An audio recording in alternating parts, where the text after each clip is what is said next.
ಮಕರ ರಾಶಿ. ಮಕರ ರಾಶಿಯಲ್ಲಿ ಈ ವರ್ಷ ಹುಟ್ಟಿದಂಥವರಿಗೆ ಎಲ್ಲ ಸರ್ಕಾರಿ ಕೆಲಸಗಳಲ್ಲಿ ಉತ್ತಮವಾದ ಫಲವೂ ಸಿಗುತ್ತೆ. ಮತ್ತು ರೈತಾಪಿ ವರ್ಗದವರು ಒಳ್ಳೆಯ ಫಲವನ್ನು ಕೂಡ ಅಪೇಕ್ಷಿಸುತ್ತಾರೆ.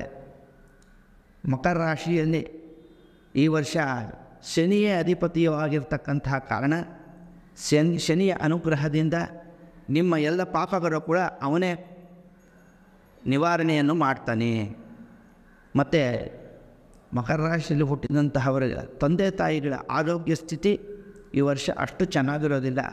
ಆದ್ದರಿಂದ ತಂದೆ ತಾಯಿಗಳಿಗೆ ಆರೋಗ್ಯದಲ್ಲಿ ಸ್ವಲ್ಪ ಗಮನವಿಟ್ಟು ನೋಡ್ಕೊಳ್ಳಿ.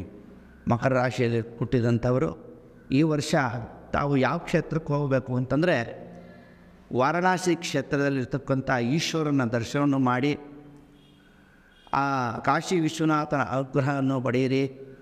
ಜೊತೆಗೆ ಈ ವರ್ಷ ಯಾವ ದೇವರನ್ನು ಅವರು ಪೂಜೆ ಮಾಡಬೇಕು ಅಂದರೆ ಲಲಿತಾ ತ್ರಿಪುರ ಸುಂದರಿ. ಲಲಿತಾ ತ್ರಿಪುರ ಸುಂದರಿ ಅಂದರೆ ಶ್ರೀಚಕ್ರ ನಿವಾಸಿನಿ, ಶ್ರೀಚಕ್ರದಲ್ಲಿರ್ತಕ್ಕಂಥ ಅಮ್ಮನವನ್ನು ಪೂಜೆ ಮಾಡಿದ್ದೆ. ಆದರೆ ಎಂತಂದರೆ ಎಲ್ಲೂ ಶ್ರೀಚಕ್ರ ದೇವಸ್ಥಾನ ಇರೋದಿಲ್ಲ. ಅಂಥ ಶ್ರೀಚಕ್ರ ದೇವಸ್ಥಾನ ಬೇಕಪ್ಪ ಅಂತಂದರೆ ನಮ್ಮ ಕುಣಿಗಲ್ಲಿಂದ 14 ಕಿಲೋಮೀಟ್ರ್ ಹೆಬ್ಬೂರು ಅಂತ ಒಂದು ಜಾಗ ಇದೆ.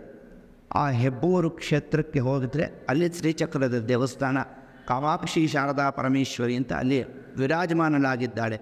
ಅಲ್ಲಿಗೆ ಹೋಗಿ ಆ ದೇವರ ದರ್ಶನವನ್ನು ಮಾಡಿದ್ದೆ ಆದರೆ ನಿಮಗೆ ಎಲ್ಲ ಒಳ್ಳೆಯ ಫಲಗಳು ಕೂಡ ಸಿಗುತ್ತೆ ಅಂತ ನಾವು ಪ್ರಾರ್ಥಿಸೋಣ.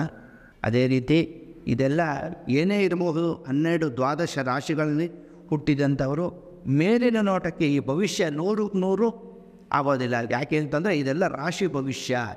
ಇದರಲ್ಲಿ ಒಂದು 50-60% ಮಾತ್ರ. ಯಾಕೆಂತಂದರೆ ಒಬ್ಬೊಬ್ಬರು ಒಂದೊಂದು ಇಸ್ವಿಲಿ ಹುಟ್ಟಿರ್ತೀರಿ, ಒಂದೊಂದು ವಾರ, ಒಂದೊಂದು ತಿಥಿ, ಒಂದೊಂದು ನಕ್ಷತ್ರ, ಒಂದೊಂದು ಯೋಗ, ಒಂದೊಂದು ಕರ್ಣದಲ್ಲಿ ಹುಟ್ಟಿ ನಾವು ಒಂದೊಂದು ರೀತಿ ಜೀವನವನ್ನು ಮಾಡ್ತಾಯಿರ್ತೀವಿ. ಒಬ್ಬೊಬ್ಬರು ಒಂದೊಂದು ವೃತ್ತಿಯನ್ನು ಮಾಡ್ತಾಯಿರ್ತೀವಿ.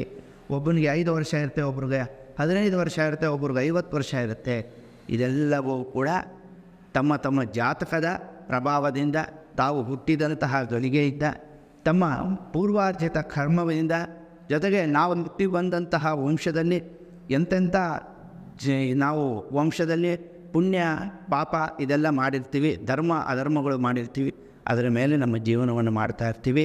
ಅದೇ ರೀತಿ ಈ ಕ್ರೋಧಿ ನಾಮ ಸಂವತ್ಸರವು ಇಲ್ಲಿ ನೋಡ್ತಕ್ಕಂಥ ಎಲ್ಲ ಸದ್ಭಕ್ತರಿಗೂ ಒಳ್ಳೆಯದನ್ನು ಮಾಡಲಿ. ಪರಮೇಶ್ವರನು ಸದ್ಬುದ್ಧಿಯನ್ನು ಕೊಟ್ಟು ಒಳ್ಳೆಯ ಧರ್ಮವನ್ನು ಮಾಡುವಂತಹ ಒಂದು ಚೈತನ್ಯವನ್ನು ತಮಗೆಲ್ಲ ಕೊಡಲಿ. ನಮ್ಮ ದೇಶಕ್ಕೆ, ರಾಜ್ಯಕ್ಕೆ ಸುಭಿಕ್ಷವಾಗಲಿ, ಮಳೆ ಬೆಳೆಗಳು ಚೆನ್ನಾಗಾಗಲಿ, ಒಳ್ಳೆಯ ಧರ್ಮ ಮಾರ್ಗದಲ್ಲಿರ್ತಕ್ಕಂತಹ ರಾಜರು ನಮ್ಮನ್ನು ಬಂದು ಆಳಲಿ, ಧರ್ಮ ಜಾಗೃತಿಯು ಉಂಟಾಗಲಿ, ನಮ್ಮ ದೇಶಕ್ಕೆ ಒಳ್ಳೆಯದಾಗಲಿ ಅಂತ ಹೇಳಿ ಈ 12 ರಾಶಿಯ ಫಲಗಳನ್ನು ಮುಗಿಸ್ತೀವಿ. ಸರ್ವೇ ಜನಾಃ ಸುಖಿನೋ ಭವಂತು, ಸಮಸ್ತ ಸನ್ಮಂಗಳಾನಿ ಭವಂತು. ನಮಸ್ಕಾರ.